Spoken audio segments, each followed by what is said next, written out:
Welcome back to the Operation Freedom YouTube channel. What we do here is shine the light of truth on the deep state. They hate that.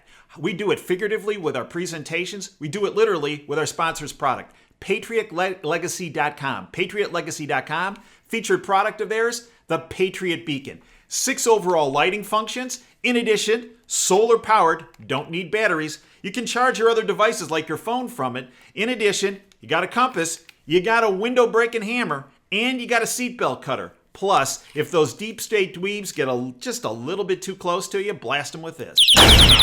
They're gone. Go to patrioticlegacy.com, patrioticlegacy.com. Get yourself, your kids, your grandkids, your car. Can carry it with you anytime. patrioticlegacy.com, the Patriot Beacon.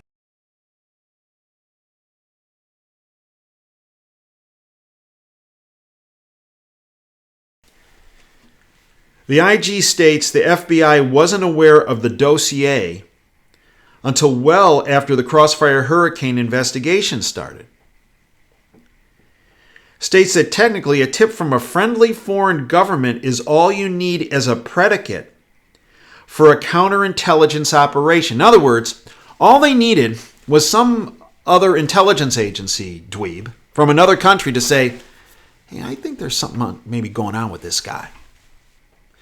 And that's what I talked about in the past couple of weeks about there being such a low bar in order to get one of these investigations started, trying to push it into the FISA court.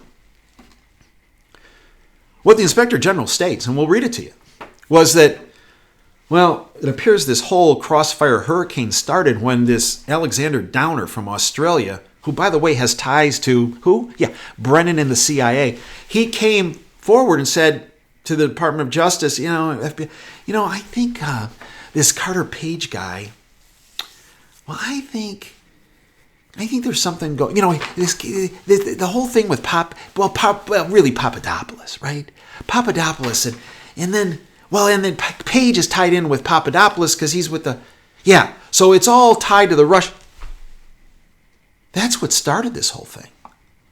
This Whisper Down the Alley campaign by Alexander Downer from Australia, who is a dweeb of Brennan. Remember, I pointed this out for months.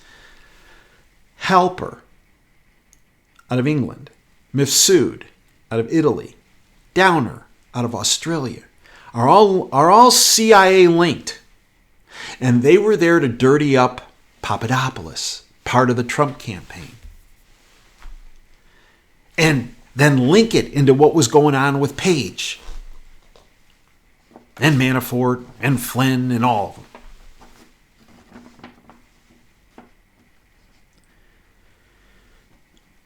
The IG explains that while they are concerned with the lax rules here, the FBI needed only the word from Downer to be able to open a counterintelligence probe. Even if he lied, because Australia is a friendly foreign government, the investigation could be opened because of this Downer guy coming and talking to the FBI. And this was put forward by Tracy Beans, who did great work on this, looking at it. Again, Congress Mark Meadows. You won't see this in headlines because it proves exactly what we've been saying.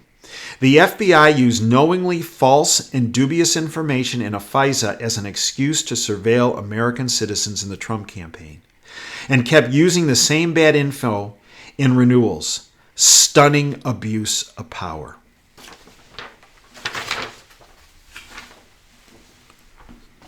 Kim Strassel again. 2 biggest IG takeaways so far. 1, the FBI played the FISA court, and the information about what it presented and what it excluded in Page application is damning. IG destroys the Steele dossier as a work of fantasy. Patrick Howley, another great investigative journalist. Page 179 of the report. McCabe throws Obama under the bus. Quote, McCabe told the Office of the Inspector General that he had reasons for believing that the Steele election and the Steele dossier reporting needed to be included in the intelligence community assessment Why? Because this is McCabe. President Obama had requested everything you have relevant to this topic of Russian influence, end quote. Oh.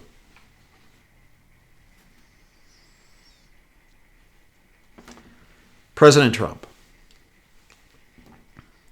The IG report just came out, and I was just briefed on it, and it's a disgrace what's happened with respect to the things that were done to our country. It should never again happen to another president. It is incredible, far worse than I would have ever thought possible, and it's an embarrassment to our country. It's dishonest. It's everything that a lot of people thought it would be, except far worse. Well, and this is President Trump again, they fabricated evidence, they lied to the courts, and they did all sorts of things to have it go their way, and this was something we can allow to never happen again. The report actually, and especially when you look into the details of the report, are far worse than anything I would have imagined, end quote. Final quote from President Trump. What they were doing and what they would have done if I didn't make a certain move that was a very important move, because it would have been even worse if that's possible. And it might have been able to succeed. This was an overthrow of government. This was an attempted overthrow, and they got caught red-handed, end quote. Jim Jordan. We thought they spied on 2 Americans. We now know it was 4. The Inspector General's report confirms what many of us feared. James Comey's FBI ignored guidelines and rules in spying on President Trump's campaign in 2016. Except we now know that within 1 week of the investigation opening, the FBI was surveilling the campaign and 4 specific individuals associated with it. The U.S. government's powerful tools, designed and authorized for international intelligence gathering, where have you heard that before, were deployed to monitor the activities of a presidential campaign.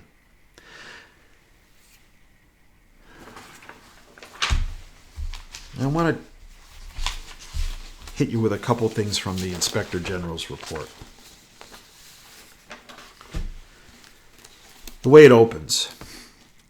The FBI opened Crossfire Hurricane on July 31st, 2016, just days after its receipt of information from a friendly foreign government. That would be Alexander Downer, linked to Brennan, CIA, reporting that in May 2016, during a meeting with the FFG, this friendly foreign government, then Trump campaign foreign policy advisor George Papadopoulos suggested the Trump team had received some kind of suggestion from Russia that it could assist this process with the anonymous release of information during the campaign that would be damaging to Mrs. Clinton. Based on the FFG information, based on this Alexander Downer saying, this Papadopoulos guy, this investigation is being opened to determine whether individuals associated with the Trump campaign are winning and or coordinating activities with the government of Russia. We did not find information in FBI or departmental electronic communications, emails, or other documents, or through witness testimony indicated that any information other than the FFG information was relied upon to predicate the opening of Crossfire Hurricane. So in other words, the whole investigation was on this Downer character who's linked with Brennan from Australia, saying, this Papadopoulos, he's mentioned something to me about, and remember, it was Miss Sood, through Halper, that told Papadopoulos that, who were also working for Brennan and the CIA. It's one circular goat rodeo of entrapment. But and the reason why the IG report says, the FBI, their predicate was legit to open this because it has such a low threshold and because this Downer guy came forward. Did they talk to Downer? No.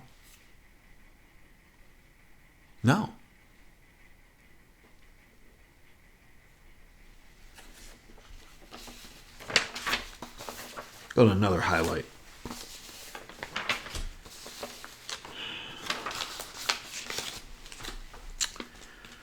From the Inspector General.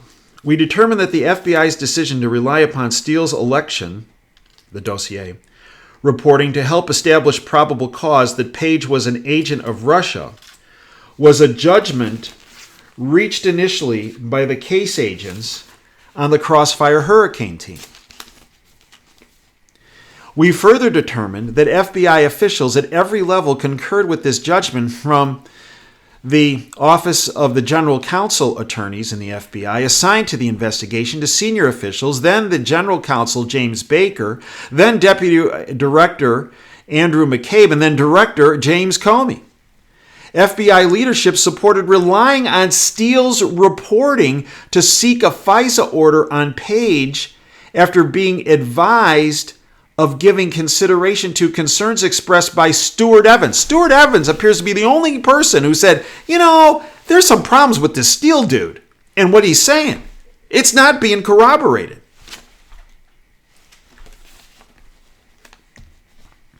Then, the National Security Director's Deputy Assistant Attorney General with oversight responsibility over the Office of the Inspector, that Steele may have been hired by someone associated with presidential candidate Clinton or the DNC, and that the foreign intelligence to be collected through the FISA order would probably not be worth the risk of being criticized later for collecting communications. According to McCabe, the FBI felt strongly, in spite of all this, that the FISA application should move forward because the team believed they had to get to the bottom of what they considered to be a potentially serious threat to national security, even if the FBI would later be criticized for taking such action. So in spite of this Evans guy speaking up, they went ahead. Listen now. We found that the FBI did not have information corroborating the specific allegations against Carter Page in Steele's reporting when it relied upon his reports in the first FISA application or subsequent renewal applications. Attorneys told us that while the FBI's Woods procedures require that every factual assertion in a FISA application be verified when information is attributed to a confidential human source, the Woods procedures required only that the agents verify, with supporting documentation that the application accurately reflects what the human source told the FBI. So the human source can give you absolute BS. But if it's accurate BS that, they said, that's what he said, even though it was false, they can put it in. I mean, that's scary. The procedures do not require that the agent corroborate through a second independent source that what the confidential human source told the FBI is true. So the confidential human source tells you something, it's false, but because they told you, you can put it in. And you don't have to have any corroboration that it was actually true. That's what we're dealing with here, folks. This is what's so freaking disturbing. It goes on. Our review found that the FBI personnel fell far short of the requirement in FBI policy that they ensure that all factual statements in a FISA application are scrupulously accurate. We identified multiple instances in which factual assertions relied upon in the first FISA application were inaccurate, incomplete, or unsupported by appropriate documentation based upon information the FBI had in its possession at the time the application was filed. We found that the problems we identified were primarily caused by the Crossfire Hurricane team failing to share all relevant information with the Office of Intelligence, and consequently, the information was not considered by the department decision makers who ultimately decided to support the applications. It's sick. And every single one of us is a target of this kind of stuff. Goes on. Multiple factors. Now listen to this. The question is, wait a minute. Well, how did this happen? What did these higher-ups, Comey and McCabe and FISA, what did they all say? Listen to this. Listen, would you accept this from your kid as an excuse? Multiple factors made it difficult for us to precisely determine the extent of FBI leadership's knowledge as to each fact that was not shared with the Office of Intelligence and not included or inaccurately stated in the FISA applications. These factors, so when Comey, McCabe were asked, hey, come on, what's the reason that all these falsifications you signed off on? Here's the excuse they gave. You ready? These factors included, among other things, limited recollections. I can't recall. The inability to question Comey or refresh his recollection with relevant classified documentation because of his lack of a security clearance. He no longer had a security clearance. They said, well, we can't ask you about this stuff because you don't have. I know. And the absence of meeting minutes. So there are all these meetings that occurred amongst all these higher ups about, this Evans guy stating, hey, folks, problem. This isn't verified. This Steele guy, he's a problem. He's getting paid by outside sources. The meetings that happened at? Guess what? Absence of meeting minutes that would show the specific details shared with Comey and McCabe during briefings they received, beyond the more general investigative updates that we know they were provided. They deep sixed the minutes. They shredded them. Yeah, you know what? We can't recall. Did that Evans guy? Do you remember that Evans guy? I can't remember. I can't remember.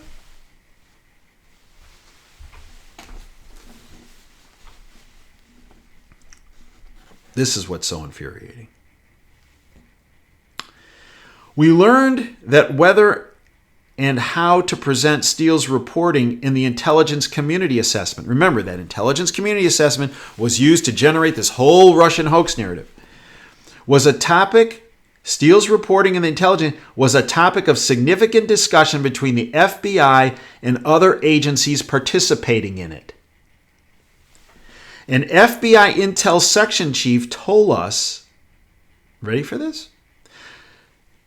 Told us that the FBI, including Comey and McCabe, sought to include the reporting of the Steele dossier in the intelligence community assessment.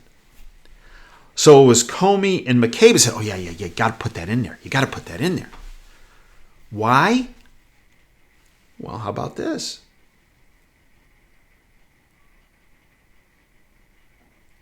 I mean, they have to do something to cover the fact that, if it was good enough for the FISA application, it has to be good enough for this. Because if you're going to remember, the bought off lamestream fake media was saying, well, if it's in the intelligence community assessment, it's absolutely legit to be in the FISA. How could they both be? They wouldn't be basing both on fraudulent information. Yeah, really? They did.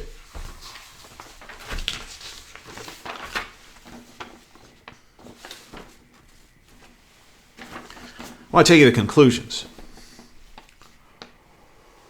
We concluded that the failures described and in this report represent serious performance failures by the supervisory and non-supervisory agents with responsibility over the FISA applications.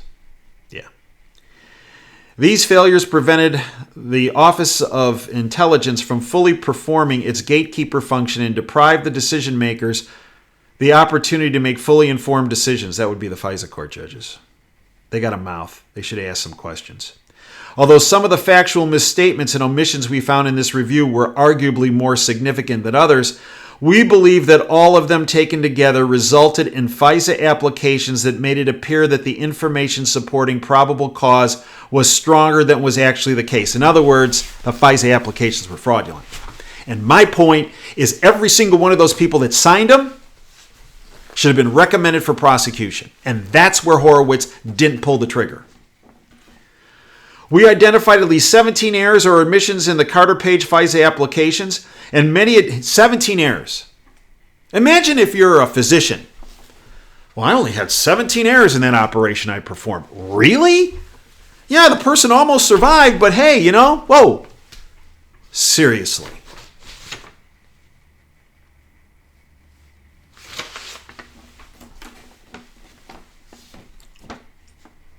The standard they're holding these people to is ridiculous compared to the standard you and I are held to on a daily basis.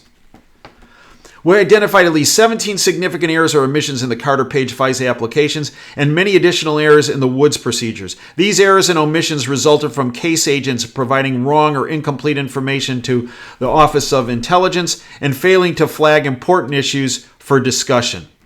We did not receive satisfactory explanations for the errors or problems we identified. I can't remember. In most instances, the agents, Comey, McCabe, Strzok, Prestep, Baker. In most cases, the agents and supervisors told us that they either did not know or could not recall why the information was not shared with the Office of Intelligence. That the failure to do so may have been an oversight, that they did not recognize at the time the relevance of the information, give me a break, to the FISA application, or that they did not believe the missing information to be significant. Right. On this last point, we believe that case agents may have improperly substituted their own judgments in place of the judgment of the Office of Intelligence or in place of the court to weigh the probative value of the information.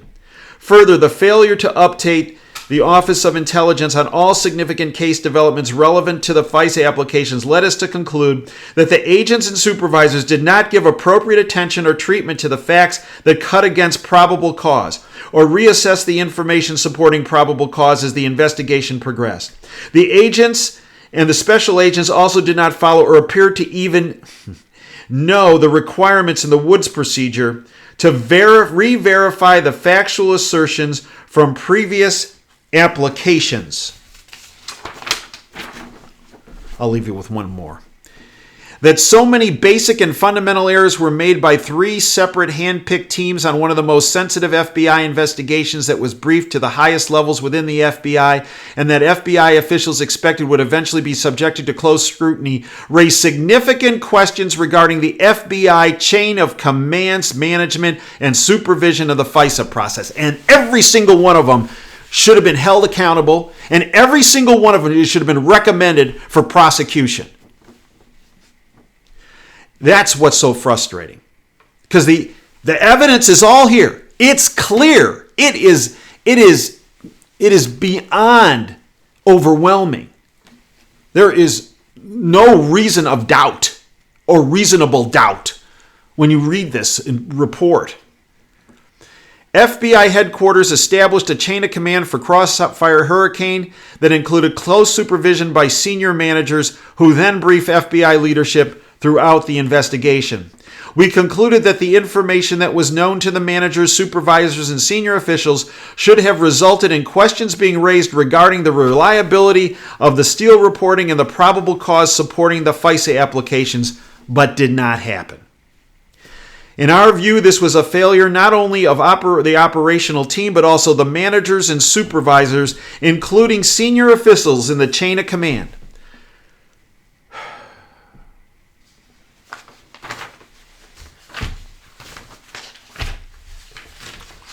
Chamber loaded.